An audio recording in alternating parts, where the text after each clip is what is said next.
جب آپ کے ایمان لانے کی باری ہے، رسول اللہ صلی اللہ علیہ وسلم نے نبوت کا اعلان فرمایا۔ ایک روایت میں یہ ہے کہ ابوبکر رضی اللہ عنہ ملک کے شام میں تھے، رات کو سوئے، خواب دیکھا، آسمان سے ایک نور نکلا اور آپ کی جھولی میں آ گیا۔ یہ خواب دیکھا۔ اب یہ خواب دیکھا، آنکھ کھلی، پھر نیند نہ آئی، بے چینی بھر گئی۔ جیسے ہی صبح روشنی ہوئی فوراً مکہ کی طرف سفر کیا، اور جب مکہ پہنچے رسول اللہ صلی اللہ علیہ وآلہ وسلم کی نبوت کا اعلان سنا کہ میرے دوست نے نبوت کا اعلان کیا ہے۔ فوراً رسول اللہ صلی اللہ علیہ وسلم خدمت میں حاضر ہوئے۔ رسول اللہ صلی اللہ علیہ وسلم نے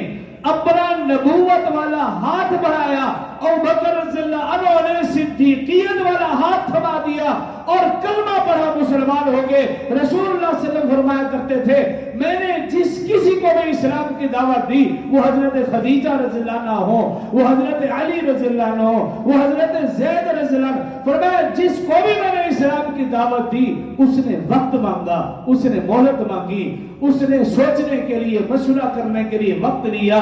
سوائے ابوبکر رضی اللہ عنہ کے۔ جیسے ہی میں نے نبوت کا اعلان کیا اور دعوت دی، ابوبکر رضی اللہ عنہ کی عمر مبارک 38 سال ہے، آپ نے بغیر سوچے سمجھے، مہلت مانگے، وقت مانگے، بغیر کسی تأمل کے، بغیر کسی تعویل کے، بغیر کسی چون چراغ کے فوراً اسلام قبول کیا۔ رسول اللہ صلی اللہ علیہ وسلم فرمایا کرتے تھے، یہ اعزاز صرف ابوبکر رضی اللہ عنہ کو حاصل ہے، بغیر سوچے سمجھے۔ اور پھر جب ایمان قبول کیا تو پھر میری اور آپ کی طرح بیٹھے نہیں، وہ گھر کا معاملہ ہو یا گھر سے باہر کا معاملہ ہو، رسول اللہ صلی اللہ علیہ وسلم کا ایک ایک پیغام پہنچایا، صرف پہنچایا نہیں، پہنچانے کا حق ادا کیا۔ اور پھر ان کو یہ اعزاز حاصل ہے، 1.25 لاکھ صحابہ میں سے صرف ان کو یہ اعزاز حاصل ہے کہ ان کی 4 نسلیں صحابی ہیں، مسلمان نہیں، صحابی کی بات کر رہا ہوں، 4 نسلیں صحابی ہیں۔ مسلمان تو بے شمار ہوئے،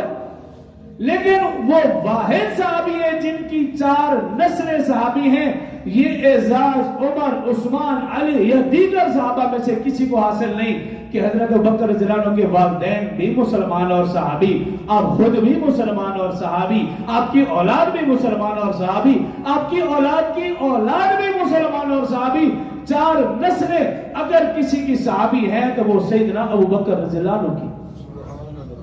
یہ محنت کی آپ نے ایمان قبول کرنے کے بعد، اسلام قبول کرنے کے بعد سکون سے بیٹھے نہیں۔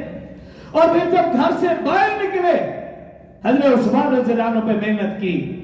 حضرت طلحہ رضی اللہ عنہ پہ محنت کی، عبد الرحمن بن عوف رضی اللہ عنہ پہ محنت کی، حضرت بلال حبشی رضی اللہ عنہ پہ محنت کی، ان صحابہ اکرام پہ محنت کی، اور اپنے ساتھ ساتھ رسول اللہ صلی اللہ علیہ وآلہ وسلم کا جو ایک دائرہ تھا اس کو بڑھانے میں بھرپور کردار ادا کیا۔ اس لیے رسول اللہ صلی اللہ علیہ وسلم فرمایا کرتے تھے، حالانکہ صحابہ بہت تھے، لیکن رسول اللہ صلی اللہ علیہ وسلم فرمایا کرتے تھے